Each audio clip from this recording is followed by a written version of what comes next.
Bank Nifty Nifty perfect prediction में last week में मैंने बात किया था 17,300 के करीब आता है तो बाय करके चलना चाहिए। वैसा ही कुछ होता हुआ नज़र आया है। ये मैंने क्यों बताया था आप लोगों को पता होगा कि यहाँ पे ये जो ट्रेंड लाइन थी, ये ट्रेंड लाइन को रीटेस्ट करने के लिए आ रहा है। ये मैंने क्लियर कट यहाँ पे मैंने आप लोगों को दिखाया था। तो वही होता हुआ आया है यहाँ पे। इसका रीटेस्ट हुआ है और यहीं से वो ऊपर मूव की है। ये जो है वीकली कैंडल बनी है। वीकली कैंडल जो है एक बुलिश है। तो मुझे लग रहा है कि एक बार आने वाला वीक जो है शायद अपमूव मिलना चाहिए। अभी बात कर लेते हैं थोड़ा सा उसके अंदर क्या होने के लिए जा रहा है दोस्तों। एक जो ये 17,000 का जो लेवल है वो एक इम्पोर्टेंट सपोर्ट की तरह निकल के आ रहा है। ये जो कैंडल है वो मैं आपको यहाँ पे लेवल ड्रॉ कर देता हूँ। 17,000 से लेके 16,800, 17,000, 16,800 ये इम्पोर्टेंट सपोर्ट जोन है। और रेजिस्टेंस जोन कहाँ पे है? ये आएगा 18,000, 18,050।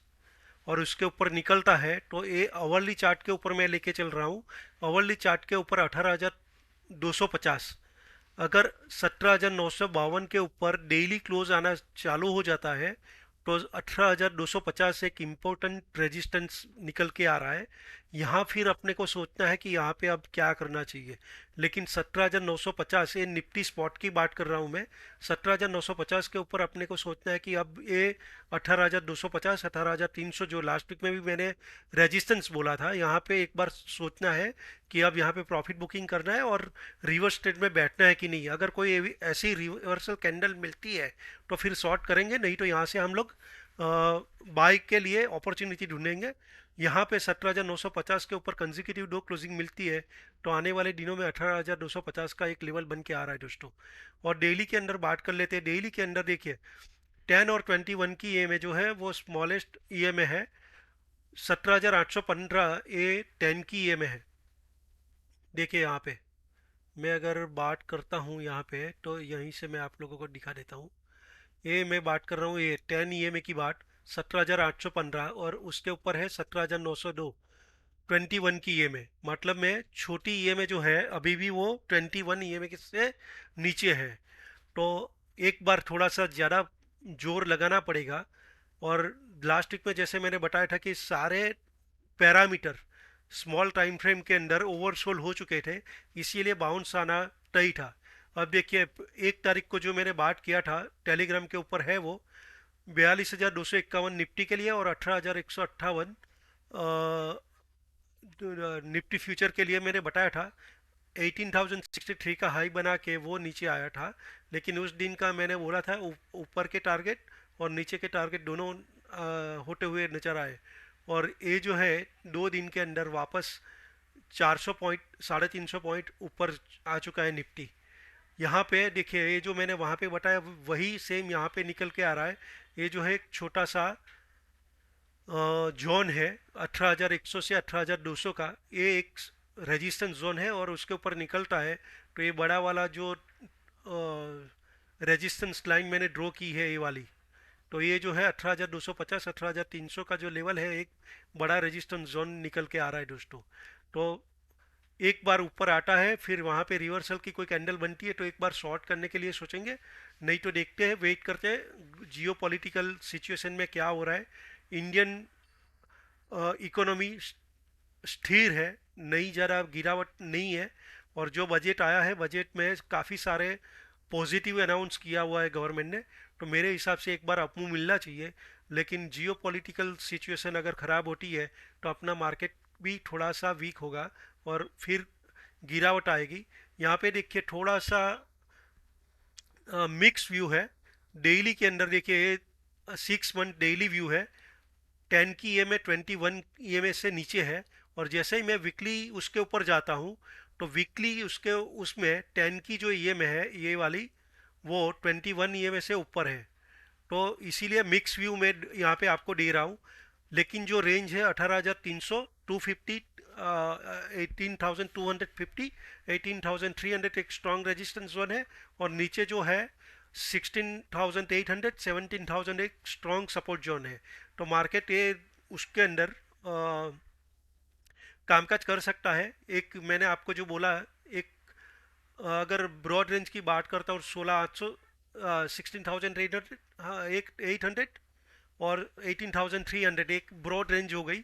और अगर मैं बात करता हूँ उसकी, तो ये जो दो ट्रेंड लाइन है उसके बीच में कामकाज कर सकता है, ऐसा मुझे नज़र आ रहा है। यहाँ पे अगर मैं कैंडल स्टिक पैटर्न की बात करता हूँ, तो कैंडल स्टिक पैटर्न के अंदर देखिए एक बुलिश कैंडल बनी है, दूसरी अगर इनसाइड कैंडल बनती है, अगर हाई नहीं ब्रेक करता और इनसाइड कैंडल बनती है, तो ए वीक में नहीं तो अगले वीक में यहाँ से एक बाउंस मिलना तय है। ये जो सपोर्ट यहाँ पे लिया था वो मुझे पोज होता हुआ नज़र आ रहा है कि डाउनफॉल जो था एक अडानी अडानी ग्रुप का जो शेयर था उसमें एक डाउनफॉल जो आना था वो आ चुका है। अब यहाँ से ऐसा कोई नेगेटिव वे नहीं मिल रहा है, पॉजिटिव है, तो एक बार अपमूव मिलेगा ऐसा नज़र आ रहा है दोस्तों। अभी मैं जब लेके चलता हूँ आपको स्ट्रेटजी के ऊपर। अगर मैं डेली की बात करता हूँ तो 15,600 का एक लेवल निकल कर आ रहा है, ये 24 अप्रैल का है। तो अगर ये 18,400 देखिए यहाँ पे क्लियर कट है, 18,125, 18,000 इसके ऊपर, क्योंकि ये सेल आया था तो शायद एक बार यहाँ पे रीटेस्ट करने के लिए जा सकता है।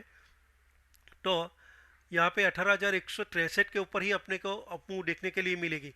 लेकिन अगर डेली व्यू से मैं अवरली व्यू के अंदर चला जाता हूँ, तो अवरली व्यू के अंदर ये जो मेरी स्ट्रेटजी है वो 18,800 का लेवल दिखा रहा है। तो उसके लिए जो अगर कोई बाय करता है तो 17,500 का स्टॉप लॉस रहेगा, यहाँ पे 17,452 का स्टॉप लॉस रहेगा, या तो फिर जो रिस्क ट्रेडर है उसके लिए 17,200 का इम्पोर्टेंट ये जो ईएमए है 200 ईएमए वो एक इम्पोर्टेंट सपोर्ट निकल के आ रहा है। उसके नीचे कंसेक्यूटिव दो क्लोजिंग मिलती है तो फिर इसमें से निकलना है, नहीं तो यहाँ पे अगर बाय ऑन डिप्स वाला मार्केट है स्मॉल टाइम फ्रेम में, और ये जो बोल रहा है कि 21 फरवरी मतलब फरवरी एंड तक 28 फरवरी तक 18,700 तक जा रहा है। लेकिन अगर कोई चेंजेस होता है तो मिड वीक के अंदर मैं यहाँ पे एक वीडियो अपलोड कर लूँगा। और अगर मैं दूसरी स्ट्रेटजी की बात करता हूँ तो ये वीकली टाइम फ्रेम के अंदर, मंथली टाइम फ्रेम है, मंथली टाइम फ्रेम के अंदर वीक है, क्योंकि ये 18,345 जो है वो इसके लिए इम्पोर्टेंट रेजिस्टेंस जोन है, इसीलिए मैंने 18,300 निफ्टी स्पॉट के लिए रेजिस्टेंस बोला है दोस्तों। अगर मैं अवर्ली टाइम फ्रेम की बात करता हूँ तो यहाँ पे देखिए बाय आ चुका है, नीचे सपोर्ट के ऊपर था और यहाँ से ऊपर जा सकता है। लेकिन ये जो है वो 60 के पास है, अभी 57 के पास है उसकी आरएसआई, तो ऊपर जाएगा। लेकिन यहाँ पे जो बड़ी टाइम फ्रेम में जो रेजिस्टेंस है वो यहाँ पे देखने के लिए मिलेगा, तो एक बार वापस नीचे आ सकता है दोस्तों। तो 18,300 को वो ब्रीच वॉल्यूम के साथ करता है, कैसे करता है वो एक बार यहाँ पे देखना पड़ेगा, तभी जाके ये अपने को ये करना है दोस्तों। जैसे मैंने बताया था यहाँ पे एक बार 17,300 के पास किसी ने बाई किया है, तो उसको 500 पॉइंट का एक बेनिफिट यहाँ पे लास्ट वीक में मिलता हुआ नज़र आया है।